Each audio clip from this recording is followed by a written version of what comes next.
যা, আমি আসছি। বেশি লেট করিস নি, 10:30 বেজে গেছে। ঠিক আছে যা, ক্লাস শুরু হওয়ার আগে আমি পৌঁছে যাব। চলো, আমার জামা কাপড় সব ব্যাগে ভরে নিয়েছি।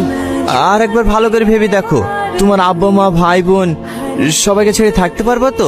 হ্যাঁ পারবো, তোমার জন্য আমি পুরো পৃথিবী ছাড়তে পারবো, কিন্তু তোমাকে ছেড়ে অন্য কোনো ছেলের সাথে বিয়ে করতে পারবো না। মাত্র 4 দিন বাকি আছে, তুই যত তাড়াতাড়ি পারো আমাকে এঁকে দেখে চলো। বাবু চলে এসি মধু, আর সকাল থেকে জান্নাত ছটফট করছিল তোকে দেখার লেগে। তোর আব্বাকে ফোনটা লাগাতে বললো, ফোনটাও লাগলো না। বাড়ি এসে তোকে ফোন করে জানাবি নি? বসতে তো খুব ভালো লাগে না?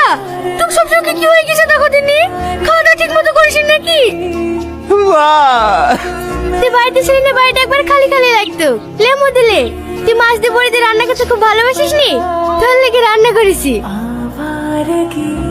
হ্যালো, কোথায় আছিস? জানো না নাকি স্কুলের রেজাল্ট দিতে এসেছি। কদিন যে রেজাল্ট দিতে? সেদিন গেলি যে? সেদিন পাইনি। ঠিক আছে লাইলি, তাড়াতাড়ি বাড়ি আয়। তোর শ্বশুর তোকে নিতে এসছে। বারণ করে দিবা। আমি তোমাদেরকে বলিনি নাকি আমার ভাত খাবো না? আমি ওসব কিছু বলতে পারবো না, তুই এসে বল। বৌমা কি বলছো বোন? দেখি আমাকে দেন। হ্যালো সালমা, কখন আসবা মা? আমি তোমাকে নিতে এসছি। বাবু বাড়ি চলে এসছে যে। বাড়ি চলে এসে তো আমি কি করবো? আমি আপনার ছেলে ভাত খাবো না। কি গো, একা আসছো যে? সালমা আসলো না? না, ও আর এ বাড়িতে কোনোদিনও আসবে না। কেনে? আমরা নাকি গরিব, আমার ছেলে নাকি সকালে আর কিছু পূরণ করতে পারে না, তাই ওরা ডিভোর্স চাইছে।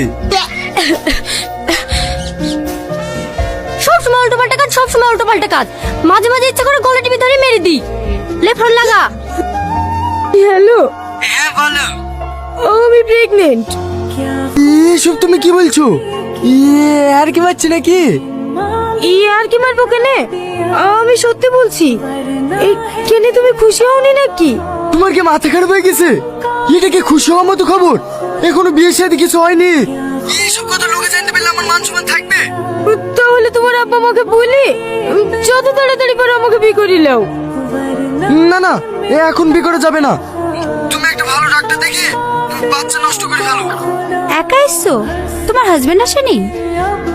না, এই হলো ছেলেদের দোষ। বিয়ে হয়ে প্রথম 2-6 মাস খুব ভালোবাসবে, 1 বছর হয়ে গেলে সব ভালোবাসা হারিয়ে যায়। 6 নম্বর সুপর্ণা বিশ্বাস। আমি।